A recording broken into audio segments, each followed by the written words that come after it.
वे शादा वे बाबा अरे अवां त भले पार तां मोटिया आयो, हाणे त हिते बहारियूं थी वेंदियूं। बेशक शादा बेशक। बाबा ही वक्त मूंखे ॾाढो यादि ईंदो आहे शादा,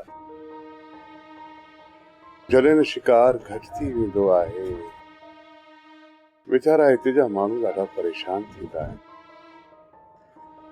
ऐं सची ॻाल्हि इहा आहे त मूंखे उन्हनि ते ॾाढो रहम ईंदो आहे। साईं, हितां जा माण्हू रोज़ पुछण ईंदा आहिनि तव्हांजो त हाजी साहब कॾहिं थो अचे, कॾहिं थो अचे। बुला बाबा हाणे आहां माण्हुनि खे ॿुधाए छॾियो त मां हिते अची वियो आहियां। ऐं हा, जेकॾहिं को माण्हू अव्हां खां भले पार जो पाणी घुरे त उनखे ॾेई छॾियो। वाह, माण्हुनि जूं मुश्किलातूं हल थियनि त इहा नेकी जी ॻाल्हि, कंहिंखे रोकजो न। हाज़िर साईं, हाज़िर। हा शादा बाबा। शादा, इहो पंहिंजे सिम जी ख़बर त सुणाए। हाजी साहब, सिम उते तव्हांखे पई सॾे। कई पखी, तितर, तलूर पिया उते उॾामनि। कंदासीं कंदासीं, तितर ऐं तलूर जो शिकार कंदासीं शादा।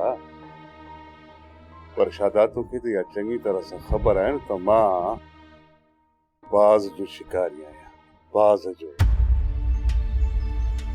जे शिकार खां अलावा मूंखे कंहिं ॿिए शिकार में मज़ो ई कोन ईंदो आहे। हाजी साहब, बाबा हीअ सिम तव्हांजी, असीं तव्हांजा, जेको तव्हां हुकुम कंदो बाबा से उहो शिकार कराईंदासीं। थोरो थक लहे, हलंदासीं सिम जी तरफ़। ठीकु आहे हाजी साहब। सोजर, मां तव्हां खां कुझु पुछणु पियो चाहियां। जी भले पुछो साईं। अव्हां सां इहो वाक़ियो कीअं पेश आयो आहे? साईं, असीं त मुहाणा माण्हू आहियूं। असांजो रोज़गार त सिर समुंड सां ई आहे। असीं त शिकार ते ईंदा वेंदा आहियूं, जॾहिं गच पंधु करे वेंदा आहियूं पोइ ख़बर नाहे पवंदी त हीउ पाणी पंहिंजे मुल्क जो आहे या इंडिया जो आहे। पोइ अची इंडिया जा फौजी मारियो कुटियो असांखे खयो वञनि। हिन भेरे अव्हां ते फायरिंग बि थी?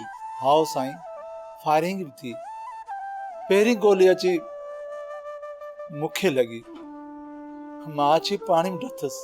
पोइ फायरिंग जी आवाज़ में ॿुधंदो रहियुसि। पोइ मूंखे ख़बर कीन पई त कुॼा थियो। तोखे गोली बाह में लॻी?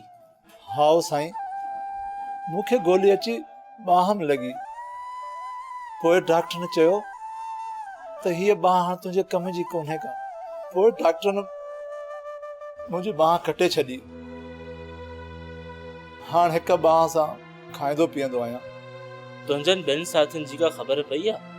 न साईं, अञा का बि ख़बर कीन पई। मुंहिंजो भाउ समुंड में गुम थी वियो आहे।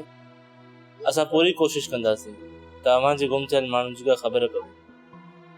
अदा, तव्हां फिक्र न कयो।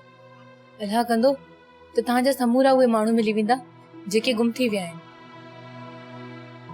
हाणे ड्रामा सीरियल पाणी ऐं प्रीत जा तमाम एपिसोड्स ॾिसो HD क्वालिटी में। विजिट करियो सिन TV HD ड्रामा। सब्सक्राइब कयो असांजो ऑफिशियल YouTube चैनल सिन TV HD ड्रामा ऐं वधीक अपडेट लाइ बेल आइकन खे क्लिक करियो।